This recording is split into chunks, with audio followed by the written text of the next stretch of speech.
There are many things that I do today that I consider myself really good at that I wasn't good at initially. I do a lot of writing. I've written many books, developed many courses, regularly do blogs. I just finished an article a few minutes ago for a magazine in Dubai that asked me to contribute. So I do a lot of writing, but I remember when I was graduating from high school and taking some tests before that, I had worked so hard as a teenager for those years prior to graduation. And by the way, I didn't graduate with everybody. I had to go to summer school, and I had to do some other work in order to actually graduate, because I had slept through so many classes working all night. But I remember my concentration was gone. I couldn't concentrate. I remember taking a test and realizing that, wow, I can't even focus on this. And I remember laboring to write in the essays. And I remember when I started working in corporate America, and I knew I had a flair for writing, but I had to labor and really work at it. Many of the things, marketing, selling, speaking, these were things that I wasn't particularly good at initially. But these were things that were important to me, and I decided that I was going to invest the time and the energy to do them well. Today, there are so many options. Now, if there's something that you want to do, there's lots of ways to learn how to do it, and you can invest your time and energy and get better at it, and you will get better at it. Even if you're not good at it, and even if you're far away from it, if you keep working at it, you're going to get better at it. Or you can outsource it. That's not for me. If you see a book from me, I wrote it. It wasn't written by a ghostwriter. It wasn't, the idea didn't come from someone else. I wrote it. But there are a lot of people who don't care about that. A lot of people will, get someone else to write a book and come up with the concept and so forth. But if you want to become better at something, it's a simple process.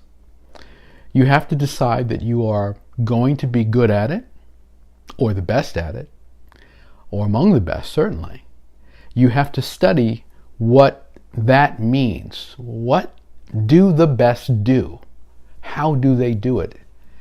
And then you have to decide that you're going to learn the fundamentals, the essentials of doing it well, and then what is required to raise the bar.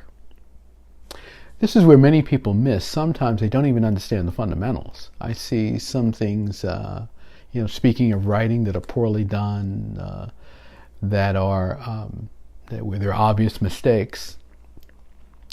Some people, miss these mistakes and don't learn these things. And I'm not criticizing that, but I do think it's important that whatever you do, you're committed to excellence. Now, having said that, there's going to be a period where you're just not as good at it, or you're going to miss mistakes, or things are not quite be there.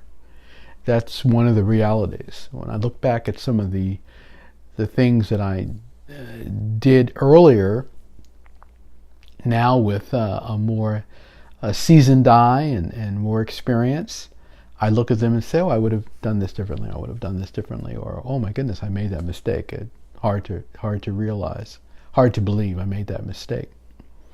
I used to work for a guy who was a real stickler about language and about writing. And if he saw a error like it's, IT apostrophe S versus ITS, depending on, what you're supposed to be doing,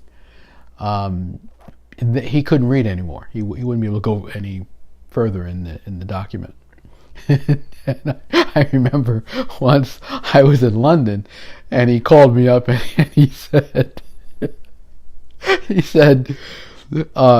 you got to fix this. This is a problem. And I had made some mistakes in the document, and he said, you have a great words and great rhythm, and don't just put them together because it sounds good. Make sure it makes sense. and make sure that grammatically you're addressing these things. And I learned a lot from him about how to do it properly. He's a really, really sharp guy. And I'm glad that I had that experience. Sometimes today, people, when they're working on things, they don't have someone to criticize it. They don't have someone to say, okay, that's wrong. And this is in some cases, they're used to getting trophies for whatever place they come in, and say that's a problem. So no one really tells them that, ooh, this is not good. But anyway, you have to work on it. You can get better at it. You will get better at it if you commit the time to it. So decide, what are those things that you want to really be good at? What are those things? You want to be a great writer? Well, work on it. You want to be a great speaker? Work on it. You want to be a great marketer? Work on it. You want to be a great sales professional? Work on it. Some of these things you have to work on because only you can do it. It's got to come from you. So remember that it's a process, and the process involves committing yourself to excellence, deciding that excellence goes beyond an idea. It's a commitment. It's an activity. It is a discipline. It's a mindset. And ultimately, it's a result. But you can get better if you make that decision. If you like this tip, give me a thumbs up. Let me know you liked it. Make sure you subscribe to my channel and share this with someone that you think will find value in this. And I will see you next time.